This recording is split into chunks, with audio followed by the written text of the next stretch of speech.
मेरे सभी दोस्तों को मेरा नमस्कार। दोस्तों, आज के वीडियो में हमने यूपी टीजीटी, पीजीटी, आर्ट्स के अलावा कुछ क्वेश्चन जीके से भी लिए हैं, जिसमें आप सभी का स्वागत है। ये वीडियो में पहला प्रश्न है, सम्राट अशोक किसका उत्तराधिकारी था? प्रश्न एक बार फिर से देख लीजिए। सम्राट अशोक किसका उत्तराधिकारी था? बिंदुसार का, केशव का, चंद्रगुप्त का और राशि का। तो दोस्तों, जो सम्राट अशोक था वो बिंदुसार का उत्तराधिकारी था। किसका उत्तराधिकारी था? बिंदुसार का। फतेहपुर सीकरी की स्थापना का श्रेय किसे जाता है? प्रश्न एक बार फिर से देख लीजिए। फतेहपुर सीकरी की स्थापना का श्रेय किसे जाता है? अकबर, हुमायूं, जहांगीर और बाबर। तो दोस्तों, फतेहपुर सीकरी की स्थापना का श्रेय अकबर को जाता है। किसे आता है? अकबर को। मोहनजोदड़ो को अन्य किस नाम से भी जाना जाता है, या मोहनजोदड़ो को अन्य किस नाम से पुकारा जाता है? ऑप्शन है मुर्दों का टीला, नदियों का स्थान, काले रंग की चूड़ियाँ और अन्नागार। तो दोस्तों, मोहनजोदड़ो को मुर्दों का टीला भी कहा जाता है। क्या कहा जाता है मोहनजोदड़ो को? मुर्दों का टीला। अगला प्रश्न दोस्तों, वंदे मातरम गीत के लेखक कौन है?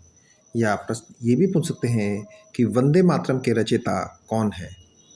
ऑप्शन है बंकिम चंद्र, रविन्द्रनाथ, सुकेश कुमार और रामनाथ। तो दोस्तों, जो वंदे मातरम गीत के लेखक हैं वो बंकिम चंद्र हैं। कौन है? बंकिम चंद्र। अगला प्रश्न है, किसे सीमांत गांधी कहा जाता है? ऑप्शन है राजा रवि वर्मा, अब्दुल गफ्फार खां, फिरोज खान गांधी और राजीव गांधी को। तो दोस्तों, जो सीमांत गांधी है वो अब्दुल गफ्फार खां को कहा गया। किसे कहा गया? अब्दुल गफ्फार खां को। अगला प्रश्न दोस्तों, खट्टे फलों में कौन सा एसिड होता है? प्रश्न एक बार फिर से देख लीजिए। खट्टे फलों में कौन सा एसिड होता है? इसका आंसर वन लाइनर है, साइट्रिक एसिड। कौन सा एसिड होता है? तो साइट्रिक एसिड होता है। किसमें? खट्टे फलों में। अगला प्रश्न दोस्तों, 1930 की प्रसिद्ध नमक सत्याग्रह यात्रा का नाम क्या था? प्रश्न एक बार फिर से देख लीजिए। 1930 की प्रसिद्ध नमक सत्याग्रह यात्रा का नाम क्या था? ऑप्शन है दांडी यात्रा या दांडी मार्च, नमक सत्याग्रह, नागा विद्रोह और ग्रीन रेवोल्यूशन। दोस्तों, 1930 में जो नमक सत्याग्रह हुआ था उसका नाम दांडी यात्रा या दांडी मार्च था। क्या था? दांडी मार्च या दांडी यात्रा। प्रश्न है, सीए का फुल फॉर्म क्या है? दोस्तों, ये सिंगल लाइन आंसर है। सीए का फुल फॉर्म चार्टर्ड अकाउंटेंट है। क्या है? सीए का फुल फॉर्म होता है चार्टर्ड अकाउंटेंट। प्रश्न दोस्तों, father of the Indian constitution किसे कहा जाता है? प्रश्न एक बार फिर से देख लीजिए।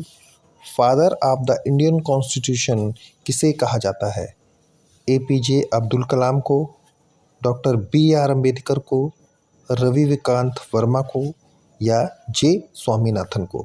तो दोस्तों, father of the Indian constitution doctor Bhimrao Ambedkar को कहा जाता है। किसे कहा जाता है? डॉक्टर भीमराव अंबेडकर को। अगला प्रश्न है, भारत में ब्लू सिटी के नाम से किस शहर को जाना जाता है? ऑप्शन है जोधपुर, जयपुर, अजमेर और बीकानेर। तो दोस्तों, जो ब्लू सिटी के नाम से है वो जोधपुर को जाना जाता है। अगला प्रश्न है, भारत में पिंक सिटी के नाम से किस शहर को जाना जाता है? पहले था ब्लू सिटी, अब है पिंक सिटी। तो भारत में पिंक सिटी के नाम से किस शहर को जाना जाता है? ऑप्शन है जोधपुर, जयपुर, अजमेर और बीकानेर।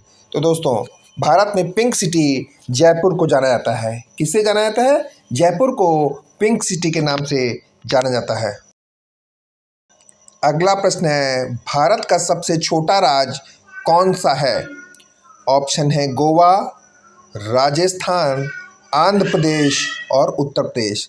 तो दोस्तों, जो भारत का सबसे छोटा राज्य है वो गोवा है। अगला प्रश्न है, NID का पूरा नाम क्या है? प्रश्न एक बार फिर से देख लीजिए।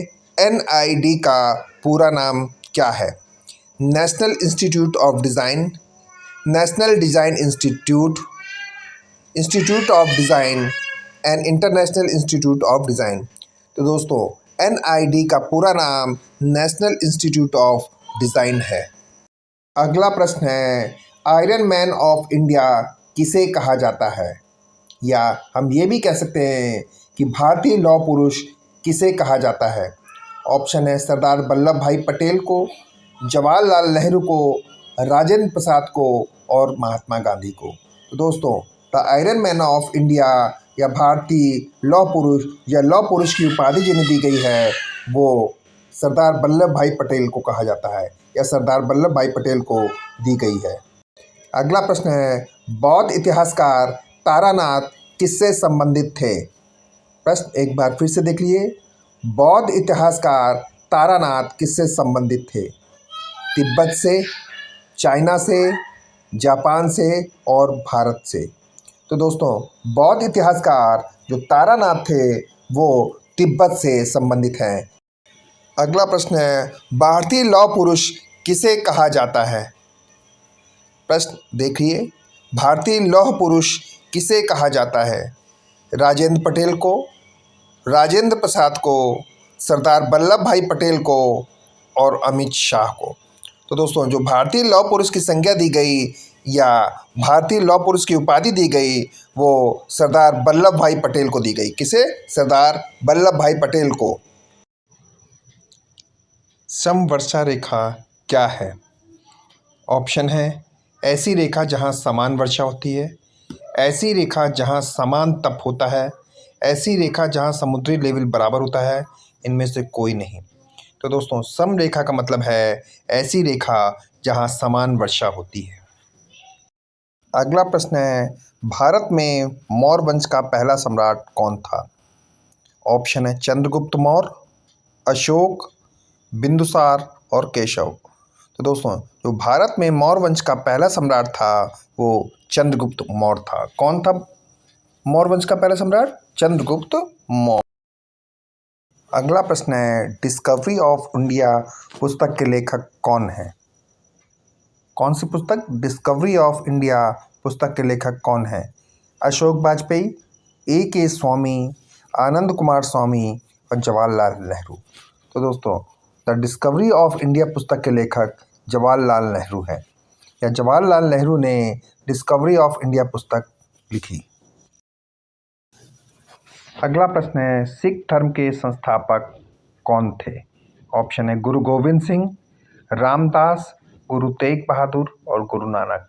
तो दोस्तों, जो सिख धर्म के संस्थापक थे वो गुरु नानक साहब थे। कौन थे सिख धर्म के संस्थापक? गुरु नानक साहब। तो दोस्तों, आज की वीडियो में इतना ही।